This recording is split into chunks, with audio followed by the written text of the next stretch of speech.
Hello বন্ধুরা, আজকে বুবু স্কুল থেকে বুকগুলো নিয়ে এলাম। এই যে দেখো, বুক কিটের মধ্যে ছিল বুকস কভার। এখানে এইটা দিয়েই সমস্ত বুক আর নোটবুক কভার করতে হতো। আর এটা ছিল একটা পেরেন্ট হ্যান্ডবুক। এর মধ্যে কোন বয়সে কি করানো উচিত বাচ্চাদের সেই সব নিয়েই ছিল লেখা। এটা ছিল ড্রয়িং বুক আর এটা ছিল স্ক্র্যাপ বুক। এই স্ক্র্যাপ বুকের মধ্যেই ওদের যত অ্যাক্টিভিটিগুলো করানো হয়। আর এই যে দেখো, এটা ছিল মাস্টার স্ট্রোক, একটা ড্রয়িং বুক। এটা ছিল বাংলা বই, এটা ছিল বাংলার হাতের লেখার বই, আর এটা হলো বাংলার ছড়া বই। এই বাংলার ছড়াগুলো সমস্ত এই বইটাতে আছে। আর ছিল এইটা, এর মধ্যে সমস্ত অ্যাক্টিভিটির জিনিসপত্র আছে। আর এরকম একটা বুক কিট দিয়েছিল যার মধ্যেই মেন বইগুলো রয়েছে। চলো তাহলে খুলে দেখা যাক যে কি কি আছে। এর মধ্যেই ইংলিশ, ম্যাথ আর জেনারেল অ্যাওয়ারনেস বইগুলো রয়েছে।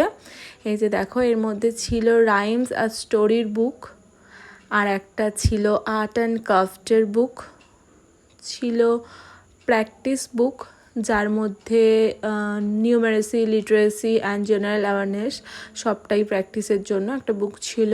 ছিল একটা লিটারেসি ফোনিক্সের বুক, ছিল একটা নিউমারেসির বুক, ছিল একটা ফোনিক্সের বুক, আর ছিল একটা জেনারেল অ্যাওয়ারনেসের বুক, আর ছিল একটা লিটারেসি অ্যাক্টিভিটি বুক, আর ছিল একটা নিউমারেসি অ্যাক্টিভিটি বুক। এই ছিল ওদের বুক কিটের মধ্যে।